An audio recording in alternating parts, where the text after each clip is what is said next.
Dentro de 5 segundos você ouvirá mais uma transmissão na Igreja Aliança Renovada. Ministração Pastor João Batista.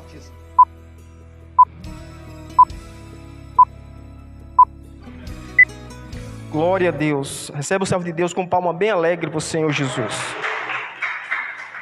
Glória a Deus. Mais forte para Jesus, igreja. Aplauda o Senhor. Jesus te deu a vida, o fôlego de vida, os pés para você andar, as mãos para você trabalhar e comer. E eu quero dizer uma coisa para vocês, nós, pegando aqui a fala da Ivoneide, nós somos muito ingratos, irmãos. Quando tudo está bem, a gente dá um jeito de fazer a coisa ficar ruim. Aleluia. E quando tudo está ruim, a gente clama por Deus e implora para que Deus venha para fazer a coisa melhorar. Gálatas capítulo 4.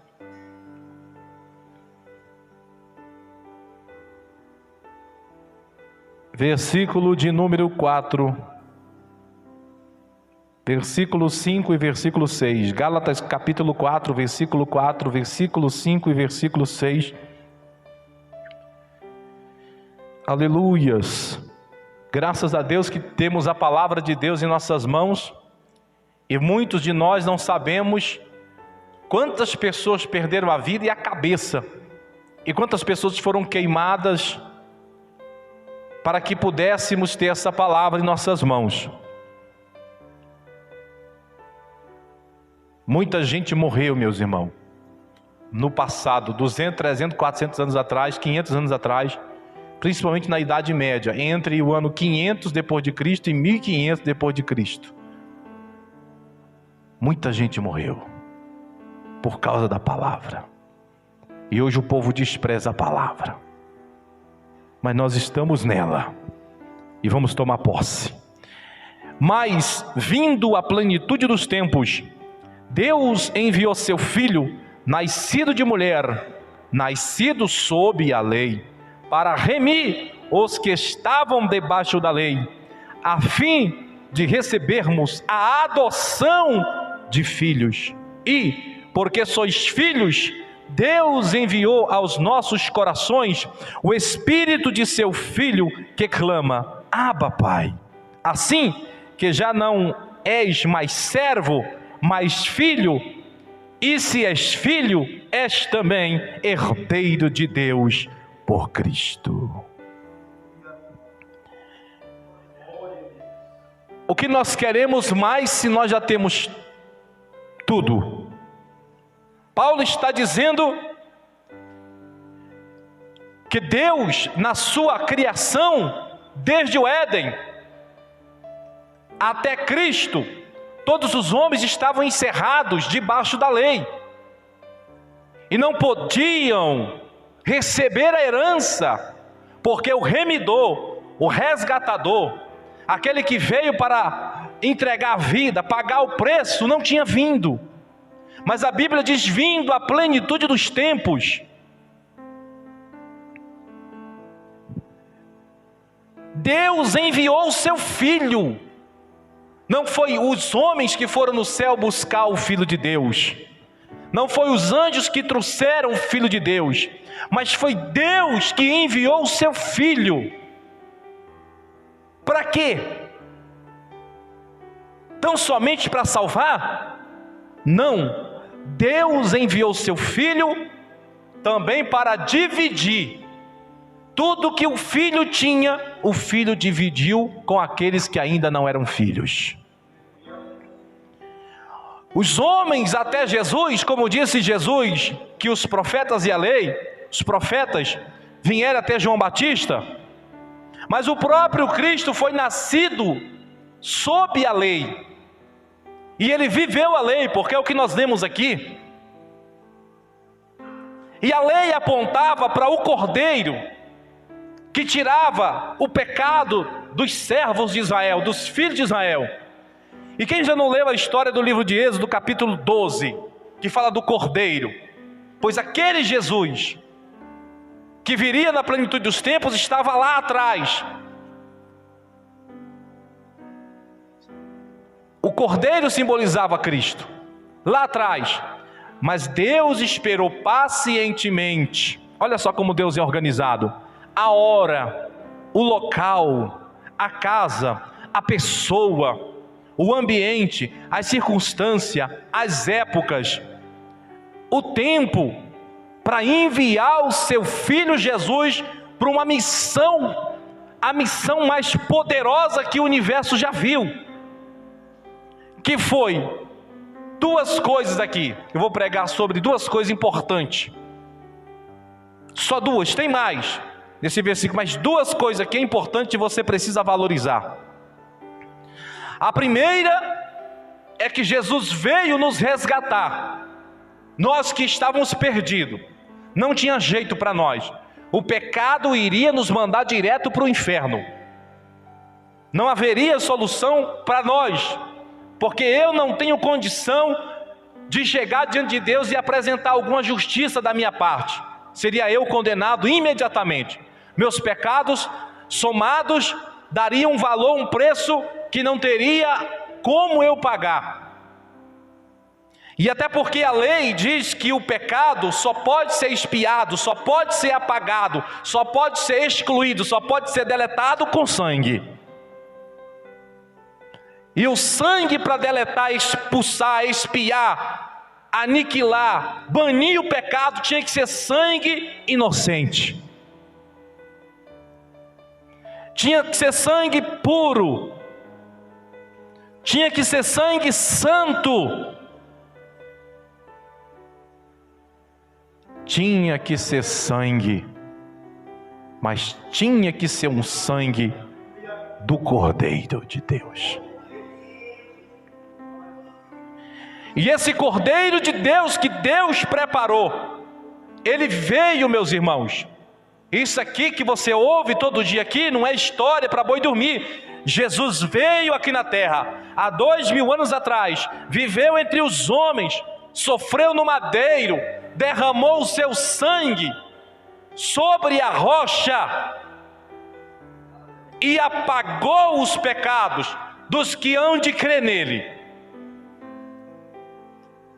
Uma vez que o pecado foi apagado, uma vez que você recebe o perdão de Deus através da tua fé, do teu esforço de ser crente e da tua luta do dia a dia, porque todo dia você peca. Então se todo dia você peca, todo dia o sangue de Jesus vai ter que apagar o teu pecado. Porque se o sangue de Jesus apaga o pecado da tua vida só no dia que tu aceitou Jesus, e depois do dia que tu aceitou Jesus para frente, como é que você não vai estar na presença de Deus? Então o sangue de Jesus tem efeito diário na tua vida. Todo dia se você peca, todo dia se você pedir perdão e se arrepender daquele pecado, você tem perdão garantido da parte de Deus. Então duas coisas Jesus vai fazer aqui, tremendamente.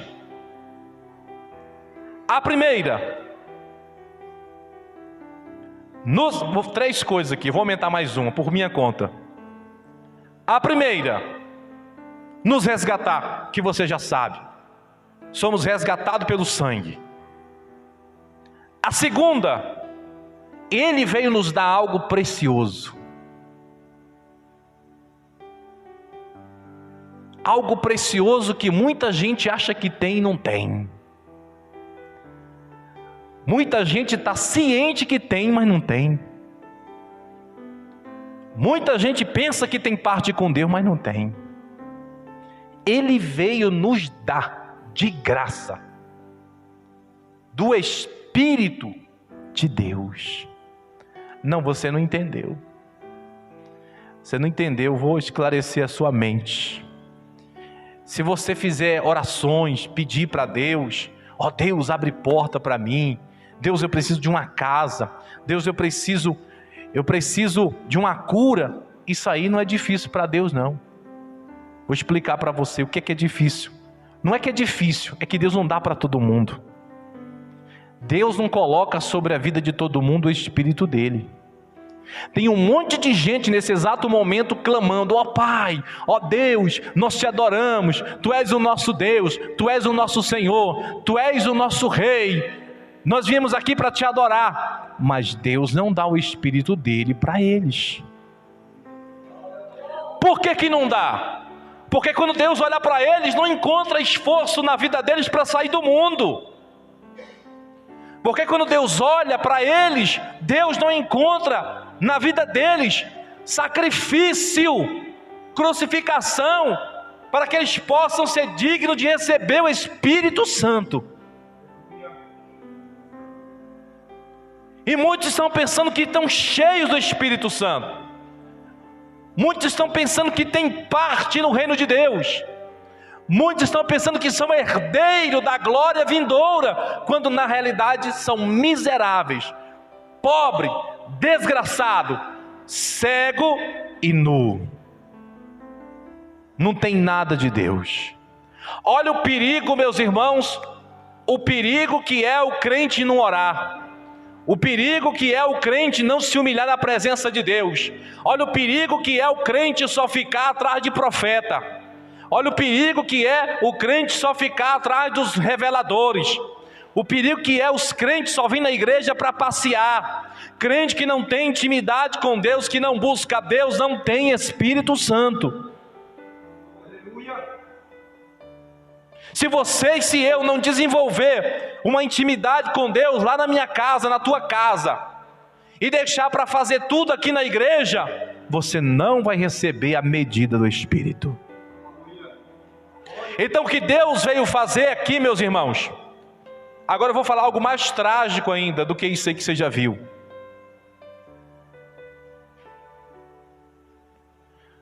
A pessoa que não recebe o Espírito Santo, ele pode ter dons de curar, de pregar, de ministrar?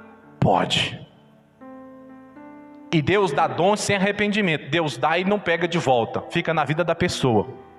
Por isso você vê muita gente aí no pecado e Deus usando eles, porque os dons são sem arrependimento.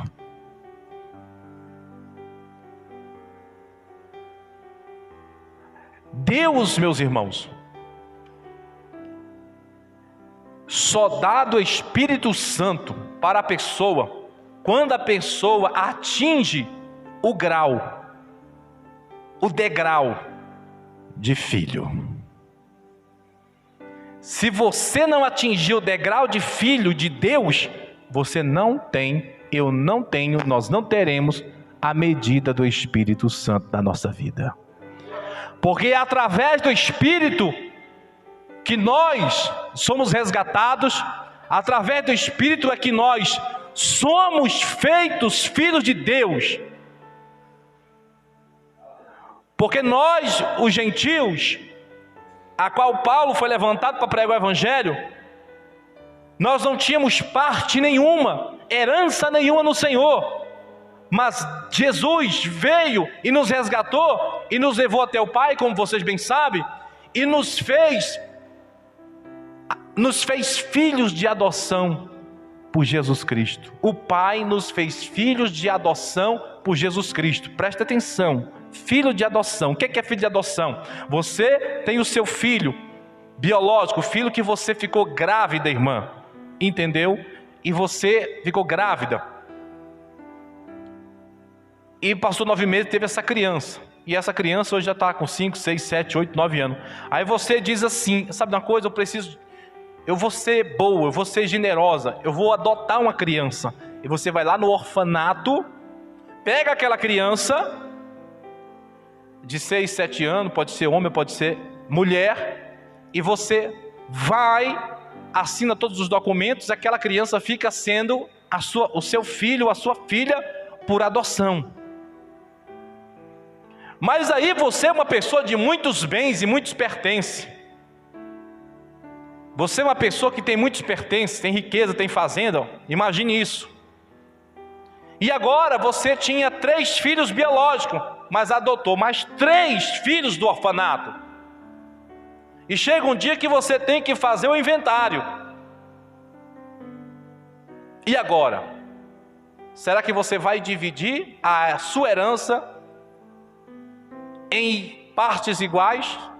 Os 3 filhos que são seu realmente, com aqueles 3 que você adotou? Você vai conseguir fazer essa façanha de pegar o que você tem e dividir em 6 partes iguais e dar uma parte igual para cada uma, tanto para o filho, tanto para os filhos biológicos como para os filhos adotados? Você vai ter essa coragem de fazer isso? Será que os filhos biológicos não vão ficar resmungando, reclamando: ó, minha mãe e meu pai tirou da minha herança e deu partes iguais para os filhos que ele adotou? Pois foi exatamente isso que Deus fez. Jesus, o unigênito quer dizer único, filho. A herança de Deus é somente de Jesus. E Jesus veio na casa da adoção, no orfanato. Jesus veio na terra. E aqui na terra, Ele veio e Ele próprio pegou as pessoas e levou até Deus. E apresentou, diz: Pai, adota esse também e divide da minha fortuna, da minha riqueza, dá uma parte para ele também. Foi isso que Jesus fez.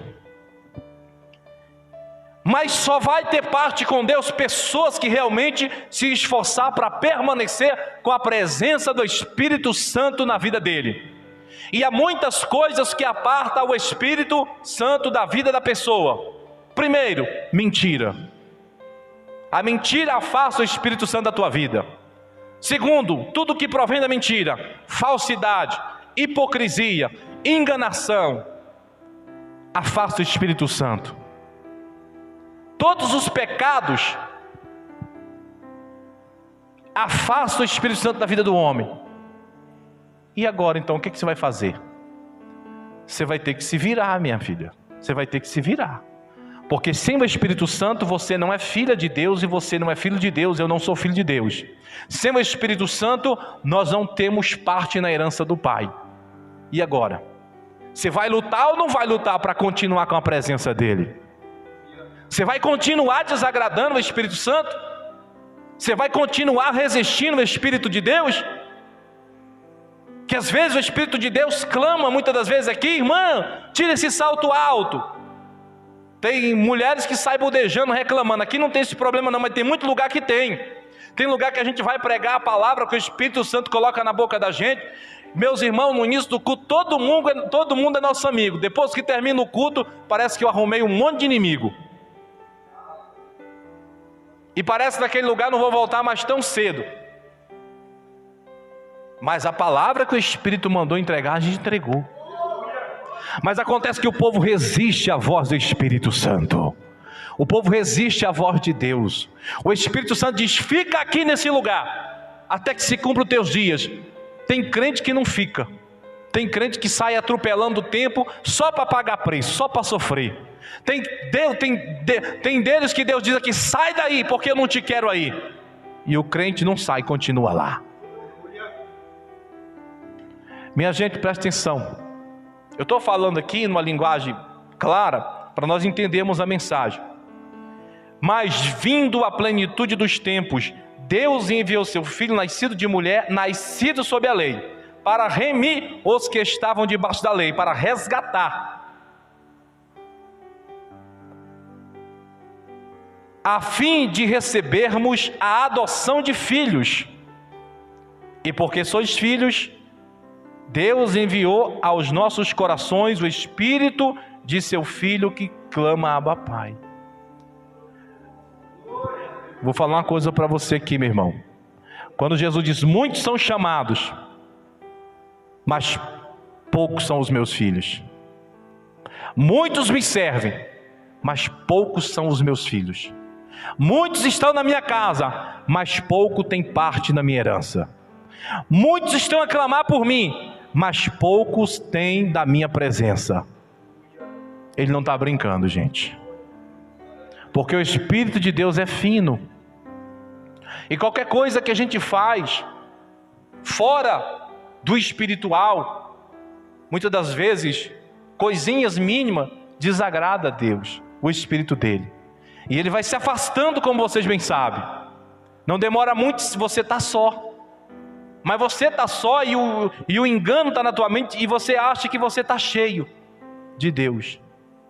Por isso, a autoconfiança, o orgulho, a soberba, é ponto forte para a queda do crente. Todo crente soberbo cai. Todo crente orgulhoso, ele cai, tropeça e quebra a cara. Porque Deus não habita em gente prepotente, soberbo, altivo, orgulhoso, arrogante. Deus habita no manso e no humilde. Então, se você quer, meu irmão, continuar na luta, na peleja, para você ser uma pessoa salva em Jesus, para você ser um crente salvo em Jesus, porque nesse mundo nada está compensando. Você vê aí fora, as pessoas tiram as vidas das outras pessoas pelas mínimas coisas. Ninguém mais dá valor à vida de ninguém, ninguém dá valor na vida de ninguém. Mas Jesus deu valor na tua vida, e Ele ofertou a vida dEle em lugar da tua e da minha. Para quê? Para nos comprar para Deus. E Ele fez essa façanha, nos comprou para Deus. Agora nós somos propriedade de Deus. O nosso pensamento deve ser o céu, o nosso alvo deve ser o céu, a nossa casa, morada deve ser o céu, porque aqui não tem mais graça.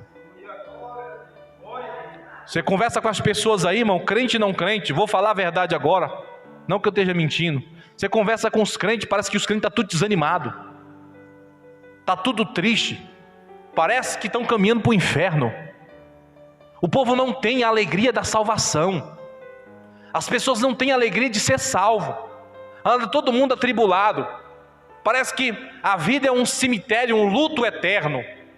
Gente, a alegria da salvação tem que estar na nossa vida. Talvez você não tenha ouro, talvez você não tenha prata, talvez você está até com a saúde meio debilitada, mas a salvação está na tua vida. Então por isso, somente por isso, você deve se alegrar no Senhor.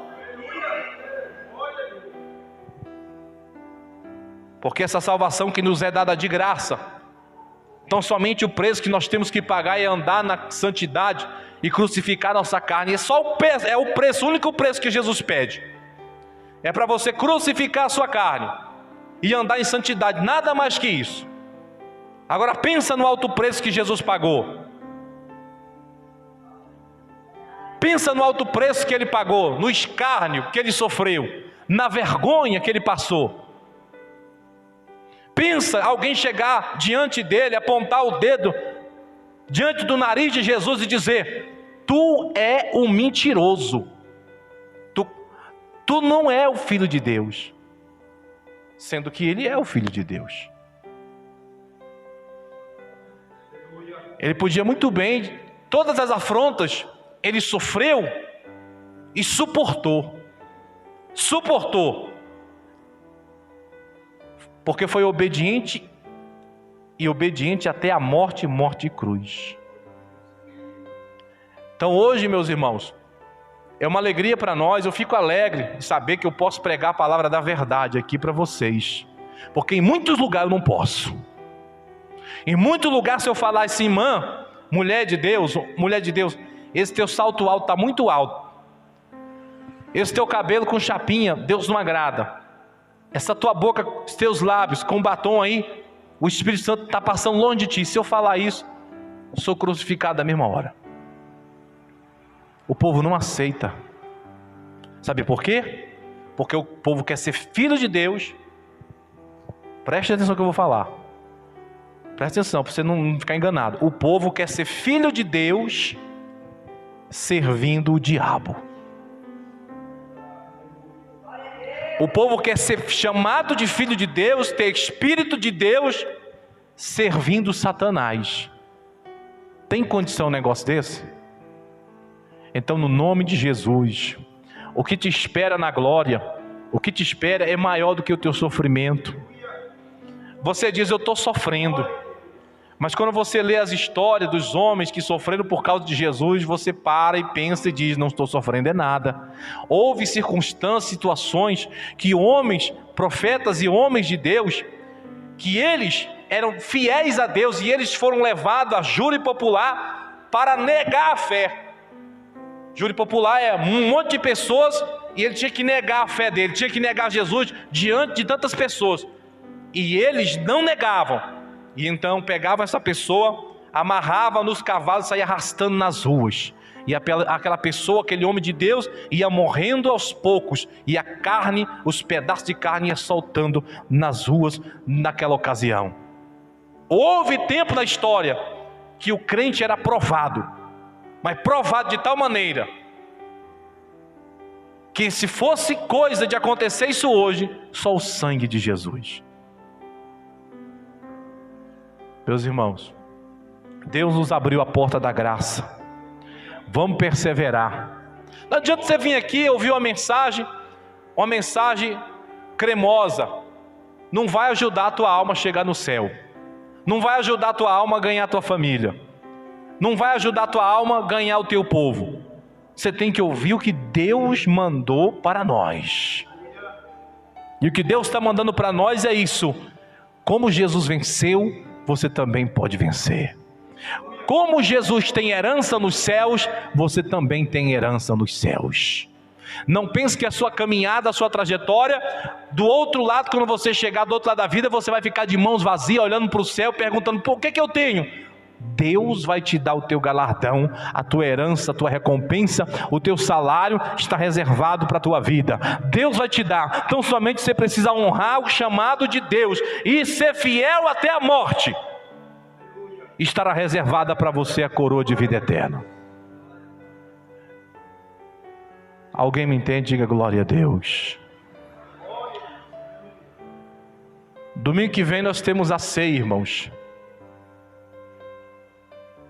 O povo não quer nada com Deus. A maioria. As pessoas querem igreja de porta larga. Deus te chamou para a salvação. Deus te chamou para a santidade. Deus chamou você para viver todo dia crucificado na cruz de Cristo. É fácil? Não, não é.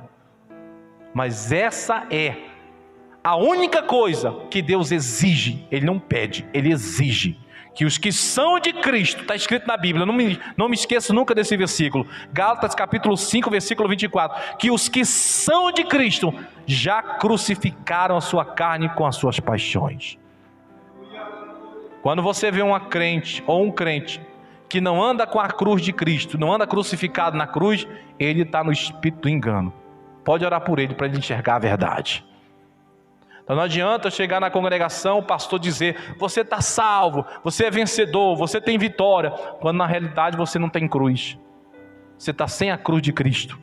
Você está sendo enganado, caminhando direto para o inferno. Tem que ouvir a verdade.